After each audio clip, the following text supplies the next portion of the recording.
All right, let's get started. Welcome to the Rausser College of Natural Resources' first event in the New Breakthroughs virtual event series, which offers a deeper dive into one of the magazine's stories in each issue. My name is Max Aufheimer. I have the great privilege of serving on the faculty in the Rausser College. I'm an economist by training. I work on climate impacts, so I'm really thrilled about this particular event and the two speakers we have lined up here. Undergrads never do the readings prior to lectures, so even though I hope you all had a chance to read the article in our Breakthroughs magazine, which is really good, if you haven't, you'll still get a lot out of this particular event, but there's more stuff in the article. So this inaugural event is a discussion on the social cost of carbon, which is, to some of us, maybe the most important number that you've never heard of.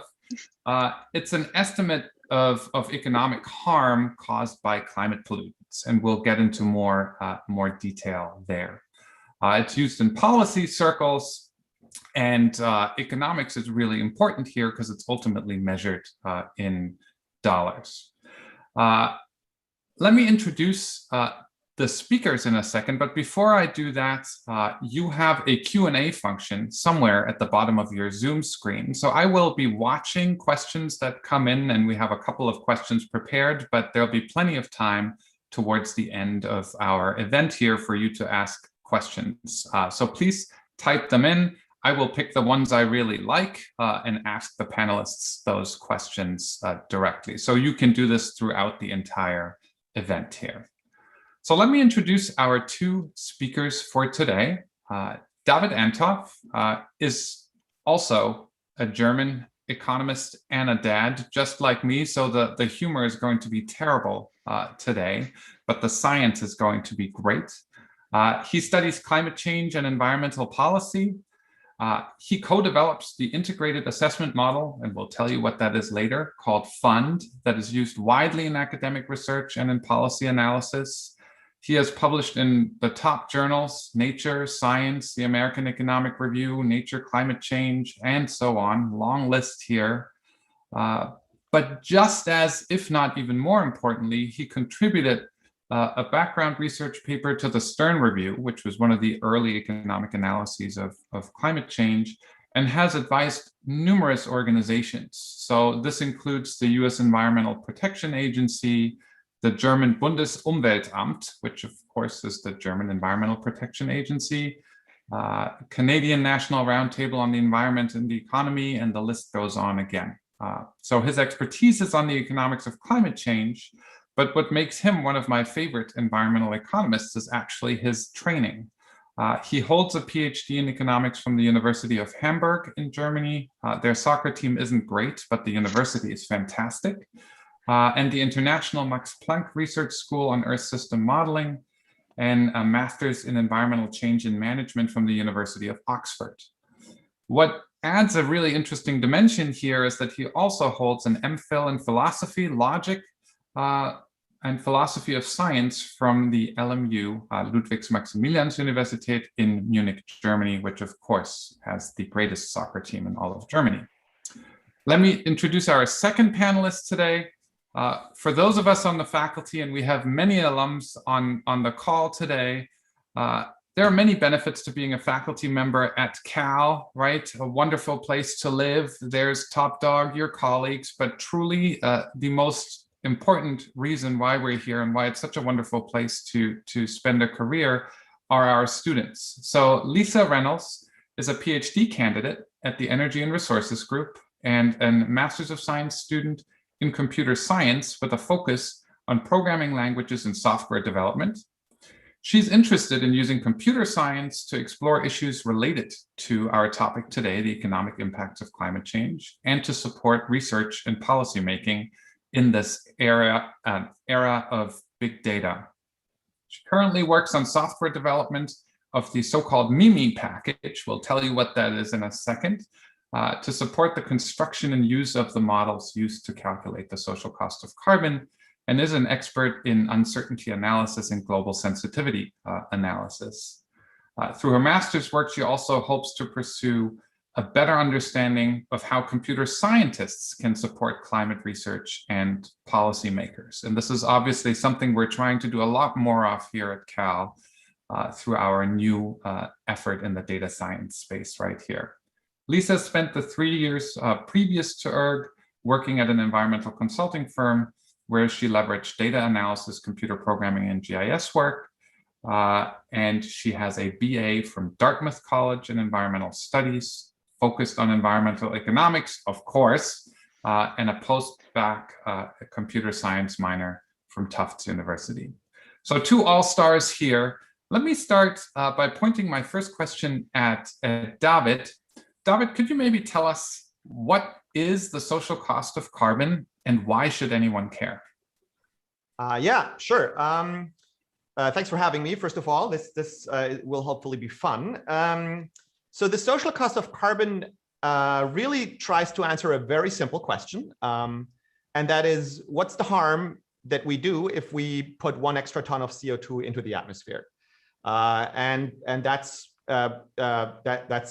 I could stop here, but of course I'll explain a little bit more what that means. So if we think about what happens if we put an extra ton of CO2 into the atmosphere, then the effects of that extra ton will be very long lasting and widespread. So if I put an extra ton of CO2 into the atmosphere because I drive a little bit more or I take another flight, then that extra ton of CO2 will stay in the atmosphere for a very long time. So for our purposes, a couple of centuries, you can still see a little extra effect from that extra CO2 in the atmosphere. And what that means is that from the moment you put the CO2 into the atmosphere, for many centuries, temperatures will be a little bit higher. So the effect of 1 extra ton is not very large, but it will be for a very long time the case that temperatures are slightly higher. And if we believe that, which the research overwhelmingly shows, that higher temperatures are harmful to humans, then what we're doing is essentially we're causing some little extra harm today and tomorrow and for many centuries by putting 1 extra ton of CO2 into the atmosphere today. The second interesting aspect is that if I put an extra ton of CO2 into the atmosphere today, then the effects of that temperature increase will be felt worldwide. So it's not that I put a ton of CO2 into the atmosphere and then my neighbor is harmed or myself. It's actually I'm going to harm everyone or I'm going to affect everyone in the world because that temperature increase will be felt throughout the world. So really what we need to do if we want to compute the social cost of carbon is we need to figure out if I put an extra ton of CO2 into the atmosphere, what's the marginal temperature increase, the small temperature increase over a couple hundred of centuries all over the world. And then we need to figure out what's the harm that is caused in all of these locations in all of these years by that little small temperature increase. And that's where the economic part comes into the picture. So we try to quantify all the changes that affect human well-being, and we try to put dollar signs onto that. So what do we have in mind there? So probably the most studied sector of the economy here is agriculture. So if we increase temperature, then agriculture as an economic sector that's outside and clearly affected by the temperature and precipitation and things like that, there will be changes in the productivity in the agricultural sector, and we try to quantify that. But we don't stop at agriculture. There's actually a very, very long list of things that affect humans. So it will have an impact on human health, and we try to quantify that. It will have an impact on sea level rise. We will probably lose coastal areas, and we try to quantify that. And the list goes on and on.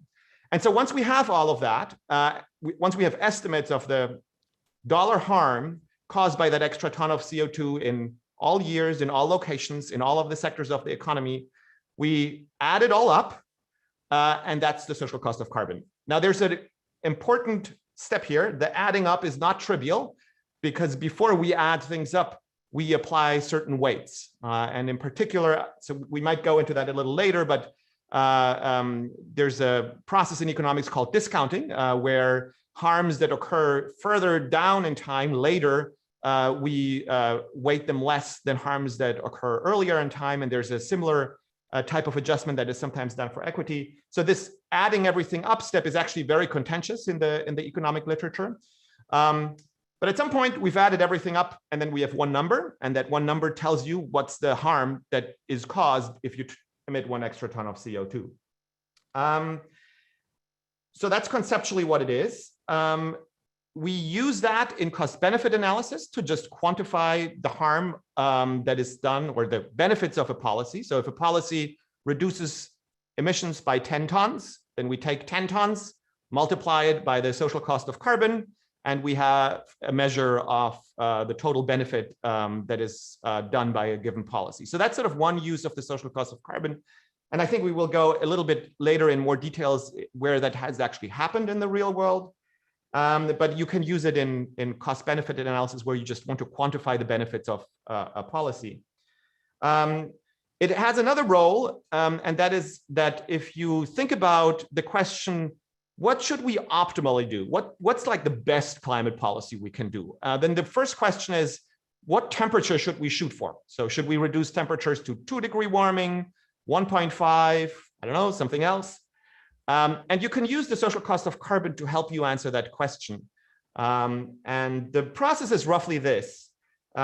Economists have shown a long time ago that under certain conditions, the social cost of carbon would be the optimal tax on CO2 emissions. And if you then run this through a numerical economic model, that will also tell you what temperature warming that optimal carbon tax will give you. And so you can use the social cost of carbon to answer questions about what should we shoot for? What is the optimal climate policy that we should be aiming for? Yeah, so I think that's sort of a rough overview of the social cost of carbon. There's maybe one wrinkle. There's actually not just the social cost of carbon. Carbon is not the only greenhouse gas that we emit and put into the atmosphere. There are other gases like methane, N2O, and a whole bunch of other greenhouse gases. And so you can compute a social cost for each one of these gases. So you can compute the social cost of methane, can compute the social cost of N2O, and all these other gases. And then you would use them in the same way. But it's actually quite important to point out that CO2 is not the only gas that we worry when we talk about climate change. So let me ask one quick follow-up question before we turn to Lisa here. When you said all sectors, economists are obsessed with things that we can measure in dollar terms, right? I can figure out what the value of a chicken is because it's traded in markets. I cannot really figure out what the market value of a bald eagle is because it is not traded in markets. Is this just limited to things we can measure in terms of things that are traded in markets that have prices, or is this concept broader than that? And maybe a brief example of something that doesn't have a market value, how would you bring that into calculating this number? Yeah, so conceptually, the answer is very clear. It should include things that are not traded in markets as well. So it should just include everything that makes humans happy or unhappy. Now, in practice, when we actually do the work to compute this, we need some values. And for anything that is traded in markets, I'm not going to say it's easy, but it's easier to find these values because we can use market prices. But in the estimates of the social cost of carbon that we use, there are a lot of harms quantified that we in the econ lingo call non-market damages. So those are effects onto systems where we don't have market prices, but economists over the last, I don't know when this started, but over the last many decades have come up with very clever ways to try to infer values for goods and services that are not traded in markets. And so let me just give you one example. If there's sea level rise, then we believe that will flood some land and we will lose that land. And so one way to combat that is to build sea walls. But if we build sea walls, we will probably lose wetlands because we are going to block things off and then the wetlands will dry out. And wetlands have an important, wetlands are important and people value them. So they provide ecosystem services, they provide nice nature that people enjoy. And so we would want to value that. And so in that example, for example, people have gone out and tried to study and infer how much normal people value that ecosystem, a wetland, by, for example, looking at how much they are willing to pay to travel to a location like that. Sometimes there are studies where we look at the housing prices next to a pristine, nice nature environment or a really ugly, dirty one. And so we have all these methods where we try to infer values for these things that are not traded in markets. But I should say, the numbers that are used out there by necessity are incomplete, because the list of things that affect humans is long. And the number of people that is actually working and studying this area is actually not very long. And so we try to tackle the things that we think are really important first, and where we think we have a shot at coming up with an estimate. But there is a list of sectors and effects where we think humans will be negatively affected that are not quantified and therefore are not included in the numbers that we use right now. Thank you, David. Let's turn to Lisa for a second. Lisa, is this just some academic exercise where a bunch of balding German economists sit around UC Berkeley and come up with numbers that nobody cares about? Or where are we currently using this number, if it's being used, and how is it being used? Yeah, so it is being used in a lot of different areas. I can briefly touch on where it is being used by balding Germans in the academic world, but also where it's being used in the policy world, and then also more recently in the private sector, which is really exciting. So from an academic perspective, the SCC has been around since the mid-1990s and garnered quite a bit of attention, most recently probably proven by the awarding of the Nobel Prize in Economics to William Nordhaus in 2018. He is sort of one of the seminal figures in this field, and we can share more on that if it's interesting. So other than that, we've just seen a huge number of academic publications on various topics around the social cost of carbon, including new estimates of the social cost of carbon. As David mentioned, investigations into discounting and equity and risk preference, using integrated assessment models, which are what calculate the social cost of carbon to design optimal and robust policies, and more. So it is quite pervasive in the climate econ academic world. But more broadly, and maybe more interestingly to the audience, from a policy perspective, we are seeing a lot of incorporations of the social cost of carbon into evaluation of policies and decision-making. And this is happening in several countries, including Germany, the UK, and the United States, as well as several others. I can briefly focus on the United States because that's where we all, or most of us probably on this call currently are. So in the United States, at least most, if not all, climate-related regulation happens under a set regulatory framework. So that includes things that most of us have probably heard of, like the Clean Air Act, and a series of rulings and regulations that have actually led to the incorporation of social cost of carbon and carbon dioxide reduction within the government. So that is in 2007, the Supreme Court ruling, which ruled that carbon dioxide and other greenhouse gases are air pollutants under the Clean Air Act. So that allowed the US government to start to curb them. And then a 2009 endangerment finding, which also kind of encourage the government to start thinking critically about the damages of these gases. So in 2008, I believe, there was a convening of the IWG, the Interagency Working Group on the Social Cost of Carbon. That was under the Obama administration, and the subsequent 2010 official social cost of carbon estimate to be used in the federal government, which has since been updated, I think, in 2013. And then in 2015, there was a National Academies of Sciences commissioned report on how this estimation process can be improved. And that's some of the requests and suggestions from that report are actually what has motivated the work on the software side that David and I have been working on that I can talk about a bit later. So since then, we've seen this used in several states, including California, Washington, several others, several court cases. And then also in terms of things that people have probably heard about, one example would be this was used in federal impact assessments like the Clean Power Plan. So the use of social cost of carbon and the cost of other gases was used in analysis of the Clean Power Plan.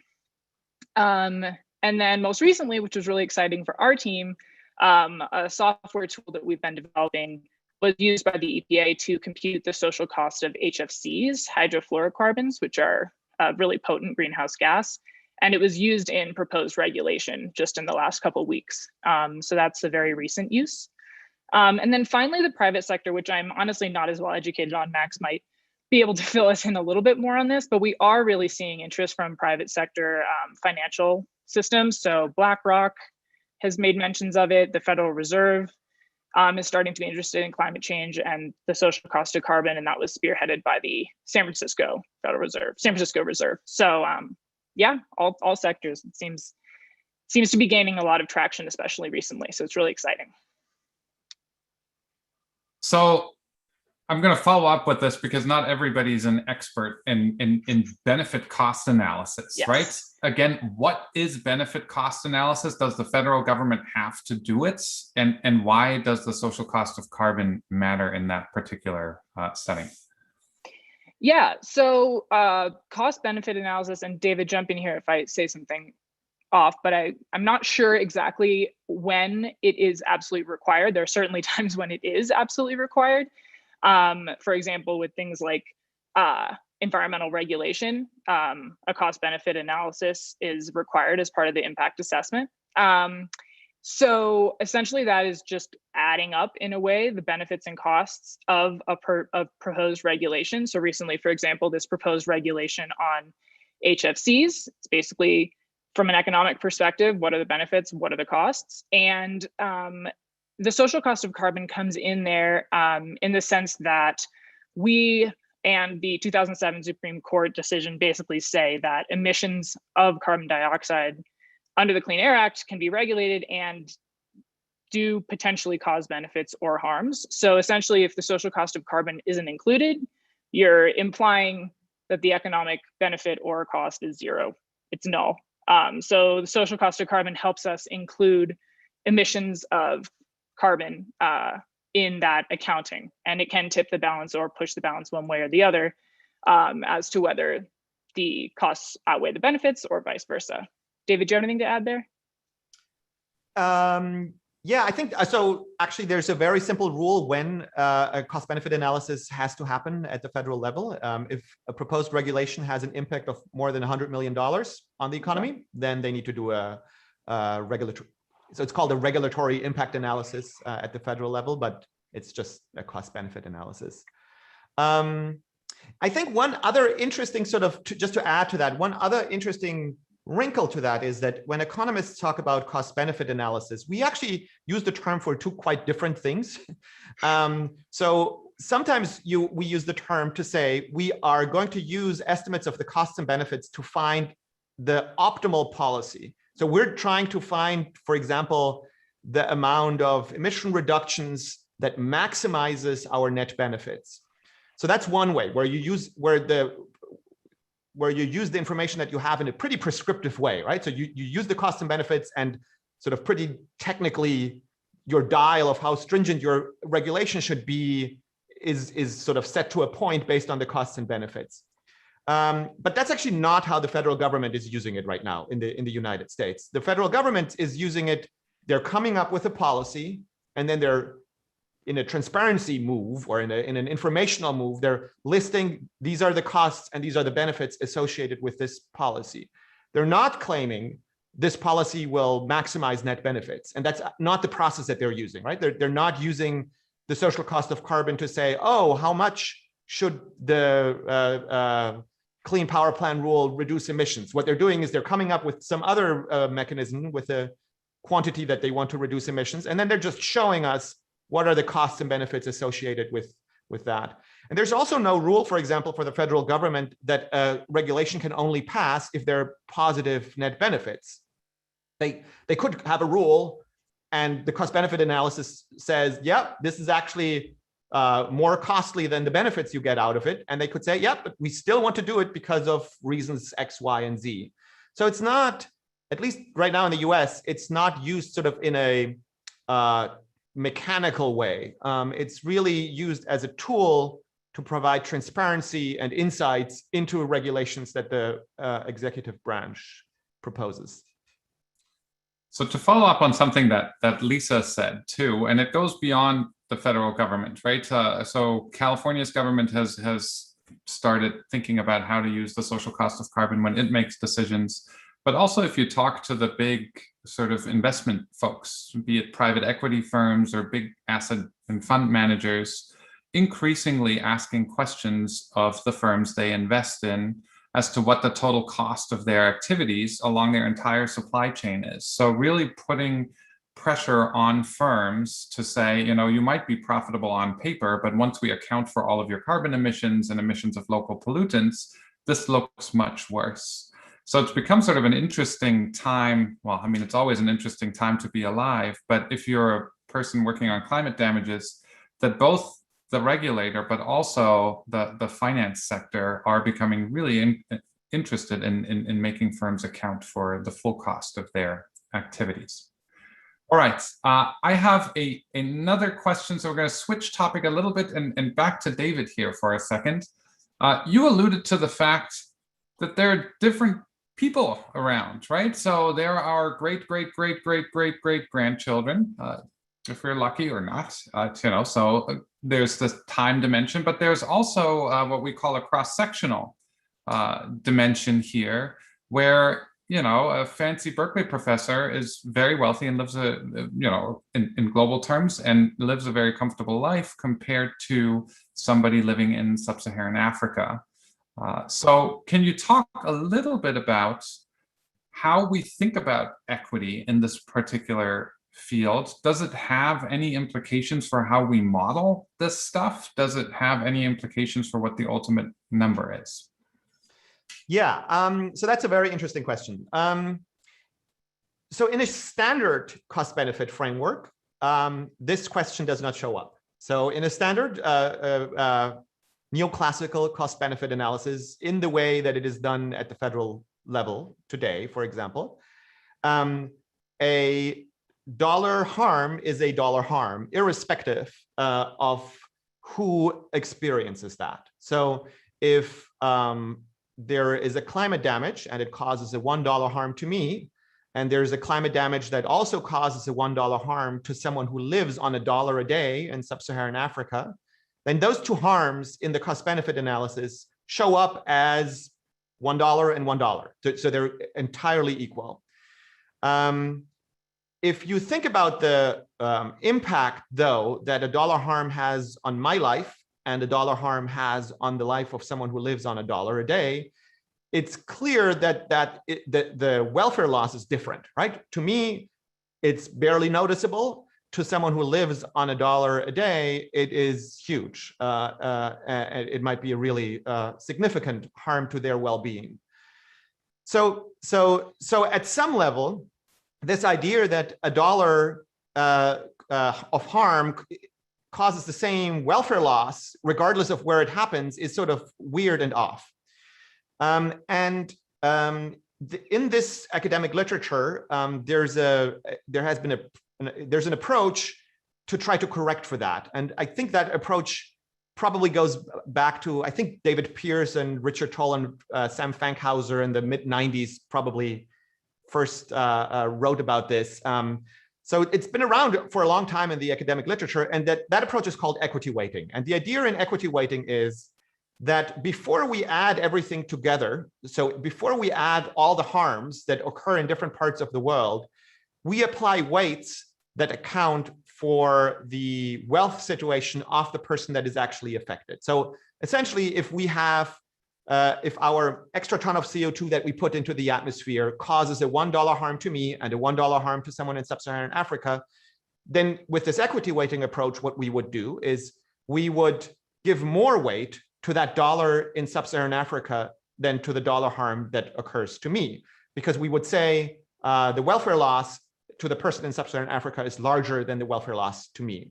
So you try to sort of correct for the differences in socioeconomic circumstances of the people affected by these harms.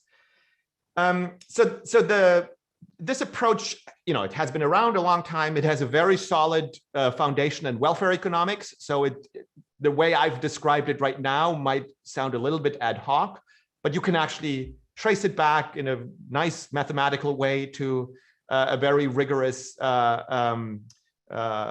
foundation. And it makes a huge difference to estimates of the social cost of carbon or any of the other gases. And in broadly speaking, because a lot of the harms of climate change will occur in places that are already hot. So, and those places on average tend to be the places that are poorer. So with this equity weighting approach, we on that, roughly end up giving more weight to the harms in poor regions that are already hot.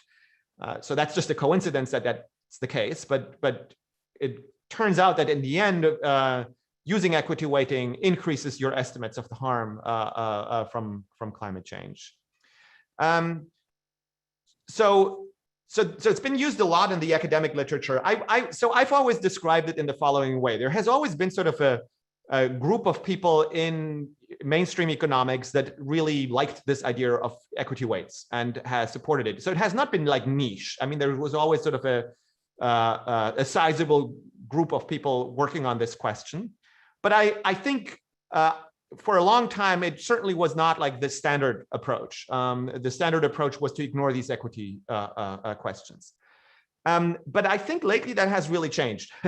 I think there's a window open right now that this might actually become much more mainstream. It's not easy and simple how this would become mainstream, because once you do a cost-benefit analysis in this equity weighting world, a lot of the standard assumptions that we make about cost-benefit analysis actually go out the window, and you have to. So it's not just that you change your one number a little bit and then everything is good. A lot of things change and it's complicated.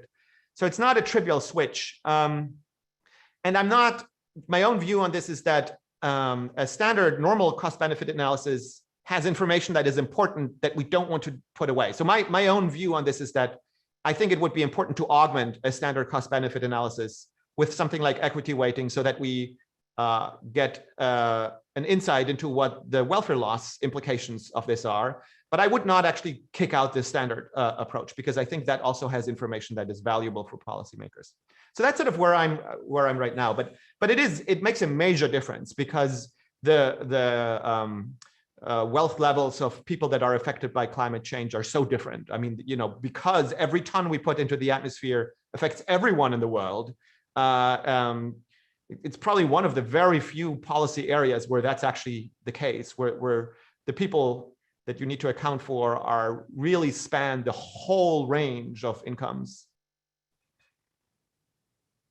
So let me follow up with a question here that occurred to me. So one of the big things standing in the way of global climate regulation or effort has been, in my view, a very valid argument of a common but differentiated responsibility, right? So rich developed countries have pumped most of the CO2 into the air if we treat it as a stock pollutant, meaning sort of a bucket.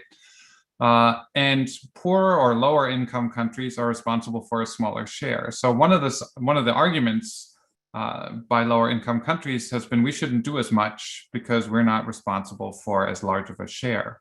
So if equity weighting, if I read your latest paper in Nature, which I'm a huge fan of, which is from methane, but still results in a higher number for a richer country than for a poorer country, does that work hand in hand a little bit with this common but differentiated responsibility, or not really? Okay, so this is actually,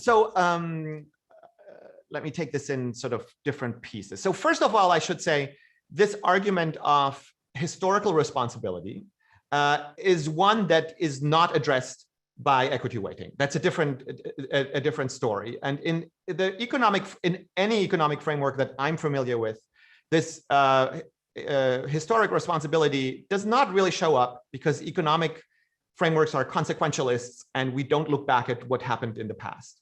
But What equity weighting does take into account are the current socioeconomic circumstances. And if you use the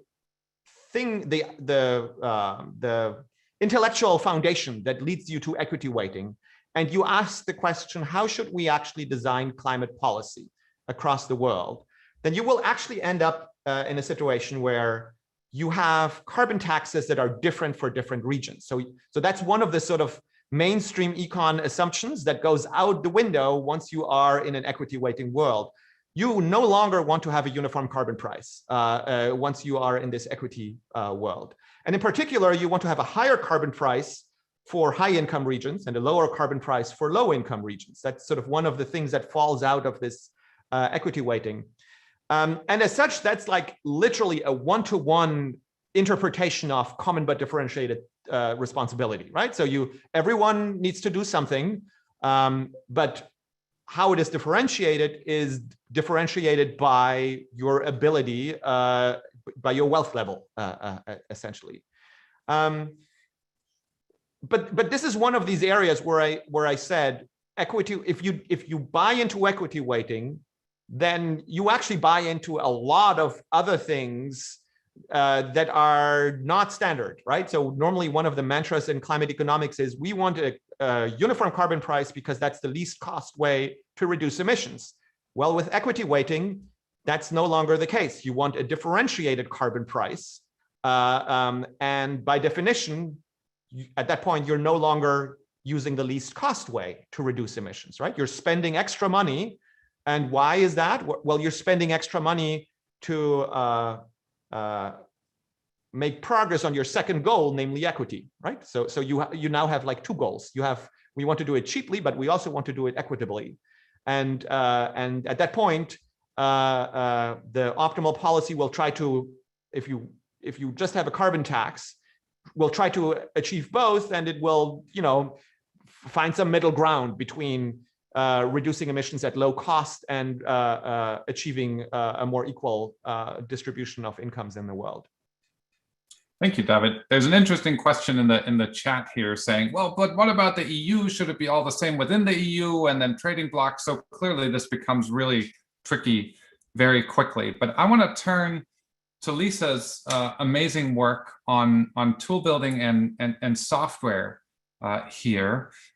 Just to provide tiny little bit of context here, the models used to calculate the social cost of carbon until very recently essentially were glorified Excel spreadsheets, with some people coding them up in coded or complex Excel spreadsheets, not Davids and Richards, but the others.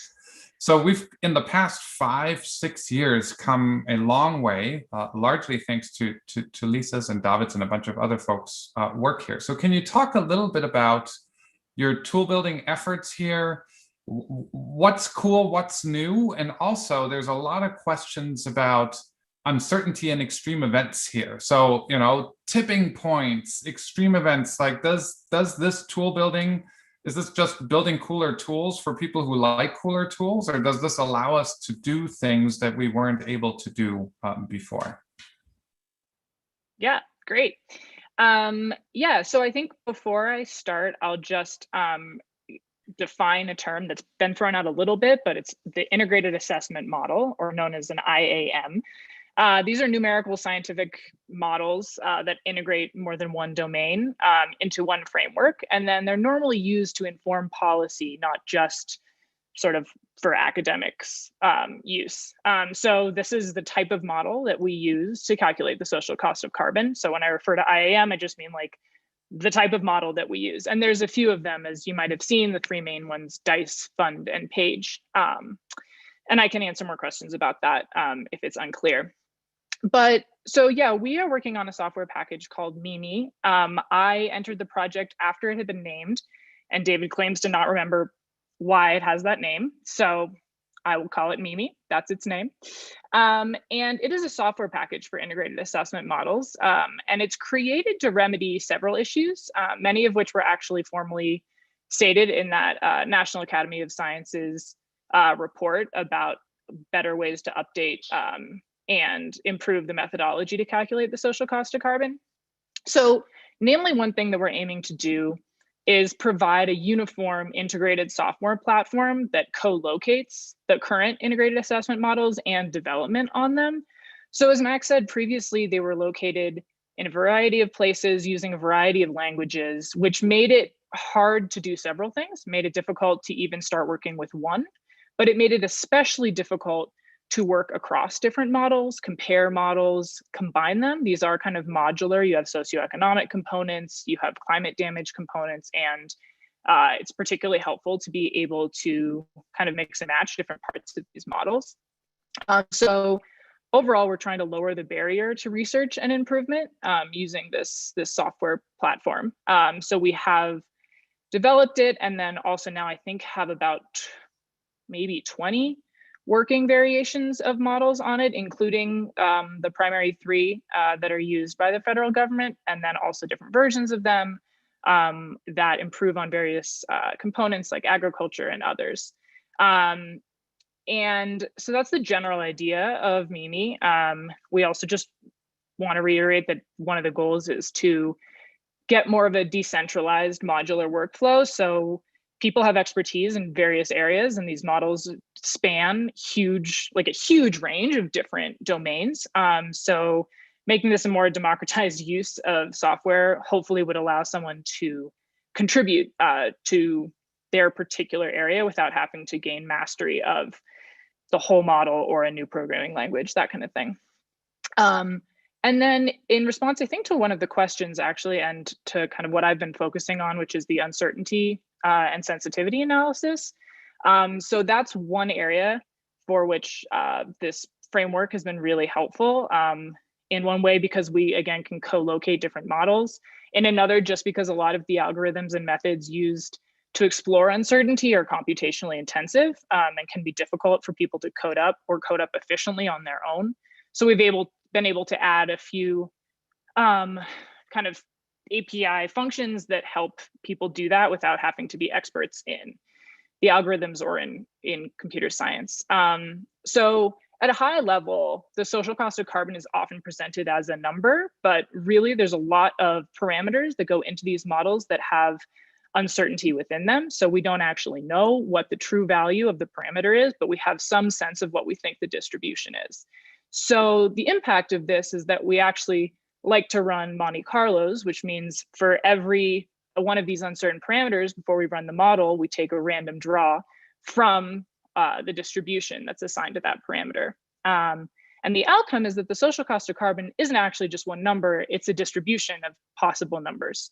And then you can sort of assign a probability to a number within the range. So you end up with the distribution. And then often what is presented and used is maybe the median, as well as perhaps a number to represent the extreme ends, which often can be caused by things like tipping points or other extreme events.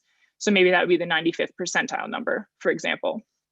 And so I've really focused in my master's work and continuing PhD work on tools to help explore this, which includes, for example, understanding which uncertainties that go into the models contribute the most to the uncertainty on the output.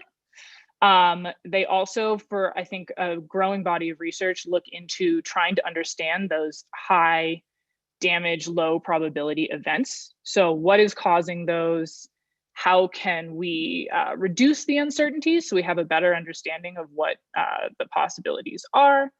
And I think one of the last things, I could nerd out on this forever, but I will give it back to Max soon. But one of the other things that we've been interested in lately is something called structural uncertainty. So the idea there is that we actually are in a situation where we have several different models to calculate the social cost of carbon, and we don't know which one's correct. We don't even know which one is more likely to be correct. And that can be really, really difficult thing in terms of understanding how to create robust policy to that fact. And being able to co-locate all these models in one framework and run them together or mix and match them can really help us explore that structural uncertainty and understand how to form policy acknowledging that. Great. One thing that you see, we always tell our undergraduates, when you come up with numbers to feed to policymakers, you want to make sure you point out which one is the best number. And it's sometimes the impression that, it should only be one number. If you look at the EPA's, social cost of carbon page, which is back up now, thank you. It's actually a distribution. It's 3 different distributions by the type of model and assumptions, and you can sort of slice and dice that distribution any way you want. So we often say it's the one number you've maybe never heard of. It's actually a huge distribution of numbers we've never heard of. We have. You may not have. So one question to follow up here. There's a lot of concern about uncertainty in the questions and chats, and either one of you can feel free to take this. One pushback on the social cost of carbon historically has been, well, there's so much unknown about the models. Like David said in the beginning, there's sectors left out. Who knows what the value of a statistical life is in the US versus, sub-Saharan Africa versus Europe? Who knows whether the models are right? Who knows whether the climate is represented correctly in these models? And this stuff is all happening 100 years out. There's so much uncertainty. We don't know what the extreme events are. So some pretty prominent voices have basically said, this is nonsense. We shouldn't be using that. So how do we deal with uncertainty around this important number? And can we still make decisions if there is uncertainty around this number? Should I go? I'll let David start. He's had to struggle with this question for more years than I have. All right. Yes. It's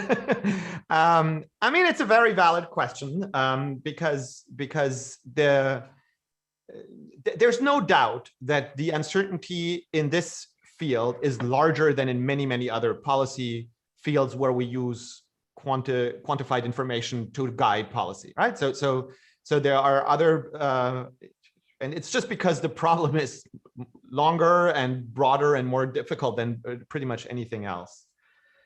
So I don't have a silver bullet answer, but I think I have a couple sort of principles. So one is, I think it's really important that one acknowledges that uncertainty. So I have very little patience for people that try to put that uncertainty under the rug and sort of, have one hat when they talk with other academics where they talk about all these uncertainties, and then they go into the policy realm and pretend that we have one number and it's really narrowly defined.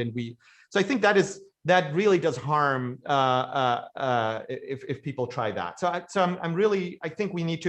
think it's super important that the people that do the research are transparent and clear about the uncertainties in the numbers that we put forward, so that the consumers of our output, EPA and so on, are well informed, and then they need to make the judgment call what they do with that uncertainty at some level.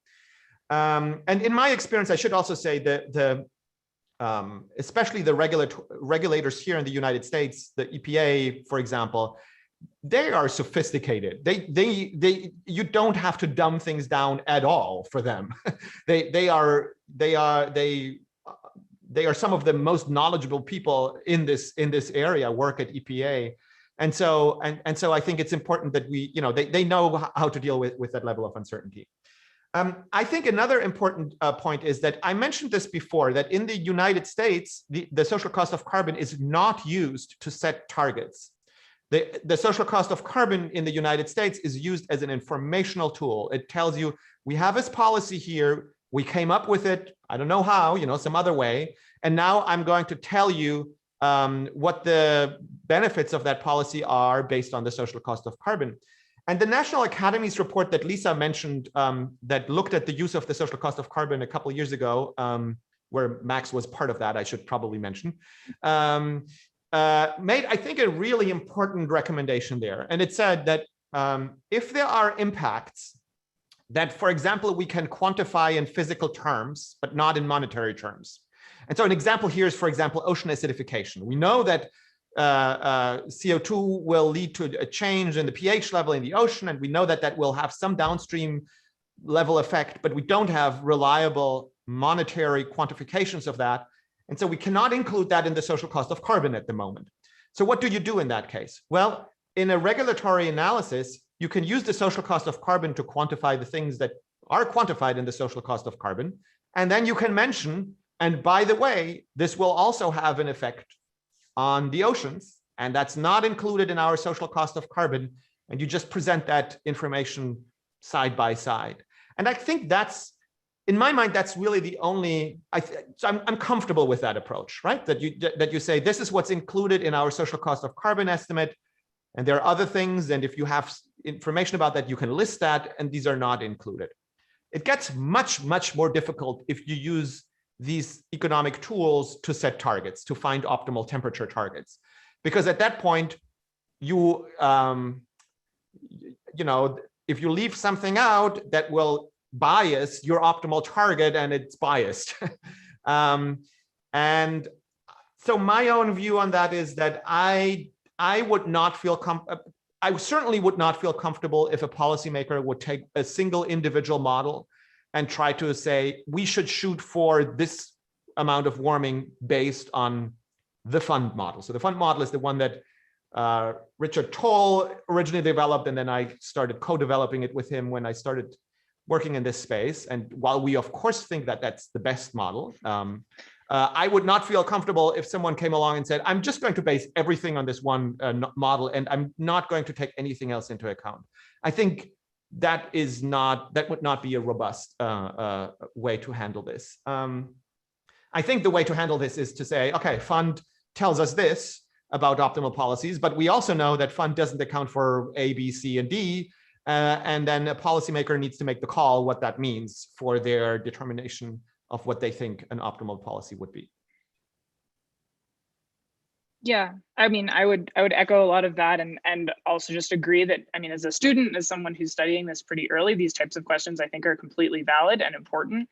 And agree that in my work, one thing that I have found and agree with is that I think it's important to standardize and make it easier to display this uncertainty, right? So whether that's being an expert in visualization or understanding the best way to represent these things is really important, so that becomes the standard, that you represent things with uncertainty and distributions, not just a median value. And I think one other thing that I've found interesting and important about being able to represent those uncertainties is that you can look at the distribution. So if a policymaker wants to form their policy, for example, around that 95th percentile number, they can do that, right? So representing the uncertainty can also allow us to look at the shape of the distribution and consider which parts of the information we want to use in creating policy.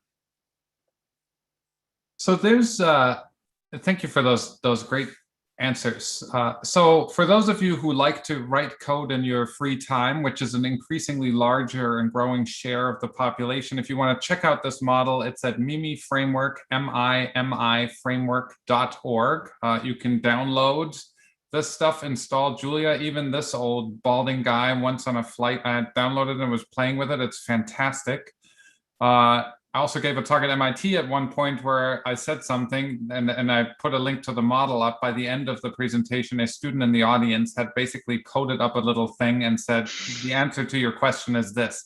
It's, if you're used to coding, an unbelievably user-friendly setup right here, and it's very fast. So one question that I think is a cool one, since this is an open source model, this is not Berkeley trying to make money off of integrated assessment models here at all. With MIMI's open source decentralized development model, how are things validated prior to being added, right? This is one of these spaces where people have such different incentives about what this number is. How does your team make sure that things are actually kosher? Yeah, so there, David, do you want to go? Yeah, so I think we play two roles on that question. So on one hand, we provide this platform and we want everyone to just build their stuff on that so that it is easy to mix and match. And in that role, we do no quality control. So the idea here is let people go out there and build things, and we don't want to, in a centralized way, sit there and say, this is allowed and this is not allowed. I mean, that's sort of really the spirit of open source, that everyone can do whatever they want. And I think there's an incredible value to that, because it gives a message to people that we that they can just go out there and they don't have to ask us, right? They can just build something and so on. Now, the question then becomes, that will mean that people will build things that we don't think are high quality. That is okay, right? And I'm not policing what people can build on this Mimi platform. Where the quality control comes in is when we write papers that we publish in peer-reviewed journals, then we pick and choose what we use, right? So when we put together a paper, then we say, okay, which components do we think are high quality and we will include in our papers. So that's sort of where we do a quality control. And when EPA, for example, uses this kind of framework, they do the same thing, right? They look at the world of models that are out there and components that are out there, and then they make a quality decision which of those they think are good or not. And I think, you know, at the federal level, the quality gate is pretty simple. Things need minimally to be published in a peer-reviewed journal article. So that's sort of a very basic quality bar. But I do, so we have two roles, right? We are sort of on one hand, we provide a platform where everyone can go crazy and build whatever they want. And my hope is that people will actually build things that we didn't think of, and that maybe initially we think, oh, that this will not work out, and then they prove us wrong, right? That is sort of the ideal model there. But when it comes, but we're also the creators of the science in this space, and when we have that hat on, we get much more picky, right? We pick and choose which of these components we think are of high quality, and then we use those. Let me ask, we're getting to time here. We have 3 minutes left. There's one really fantastic hard economics question that your co-author, Richard Toll, typed into the comments. So I will email that one to you, that relates to how's behavioral economics related to this, and does that still, deal with your concerns about the underpinnings of benefit cost analysis? So great question there. I just wanted to acknowledge that. But the thing I wanted to ask is, there's, in the public policy debate, there's sort of this war going on between the folks that say, social costs of carbon taxation hasn't really worked that well. We're still emitting a huge amount of greenhouse gases. Also, the political will is so dependent on whatever government is in place currently, and it might go away tomorrow. Shouldn't we just go with the good old stick, and say, here's how much you get to pollute, and make that number smaller and smaller, and we're done, right? So just some sort of concluding thoughts about the role of carbon pricing and the social cost of carbon and the overall goal towards reducing greenhouse gas emissions for us and for future generations' benefits. I don't know, maybe Lisa, you want to go first? Sorry, I was typing a question in the chat and slightly missed. So let's have David go first, and I will. Sounds great. Yeah, so I think there are a couple of different debates raging on. One is sort of, what are the policy instruments that we should be using? And the other one is, how should we set targets? So what are the goals that we then use these policy instruments to achieve? I think on the how do we set goals, I think something like the social cost of carbon should be an input. It should inform that debate, but I think it should not be mechanical, that you sort of put it in and then you ask Lisa or myself or you, Max, and then you crank the numbers and what's the result? I think it needs to be a broader and more robust process for that. I think in terms of policy instruments, I think that is sort of another question, right? Should we use a carbon tax? Should we use a cap and trade? Or should we use old-fashioned regulation where we, I don't know, prescribe certain technology standards or things like that? And there has certainly been a debate in that space in particular, where people have said, oh, carbon pricing hasn't delivered and we should go back to regulation. I'm not on that board, quite frankly. I think carbon pricing, whether that is a carbon tax or a cap and trade system, is really a more promising route than individual regulation. in particular because you need to affect so many parts in the economy with climate policy that I just don't see a realistic way that you can achieve that by sort of standard technology regulation. I'm between a carbon tax and a cap and trade system. I favor a carbon tax, but the two are very close together. I quite frankly, if the only thing we could get is a cap and trade, I'd be happy. I wouldn't whine. But I do think that these market-based instruments are more promising than direct regulation. There are political constraints on them, and I'm not a political scientist, so maybe that is always a problem there. But I'm not. I mean, we also haven't seen traditional regulation make huge leaps in CO2 emissions. The state of the planet right now is that we don't have very efficient carbon policy anywhere, right? I mean, if we look at where we should be in terms of policies and where we are anywhere, it's just not very good, right? And so I think I'm not convinced that we should not try to continue to push these carbon pricing, either tax or cap and trade systems as the policy instrument. All right. I see that we're at time. I want to be respectful of people's time. I want to thank both David and Lisa and the Rausser College for giving us the opportunity to talk about this. I also want to acknowledge that Berkeley is such a big place. There's a huge group of us who work on climate economics topics. It's pretty interdisciplinary within economics, but we also have political scientists and lawyers, and of course an amazing climate science group who work on the physical impacts there.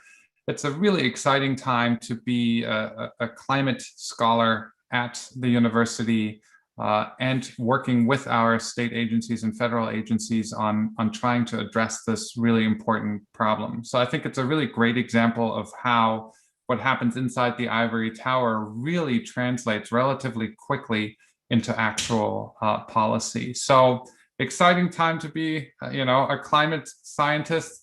I wanted to thank all of you for sitting through this hour. If you have questions, feel free to reach out to us. All of us are, online. You can find our email addresses very quickly. If you're looking for materials, we'd be happy to send them. But thank you all and have a pleasant rest of the week.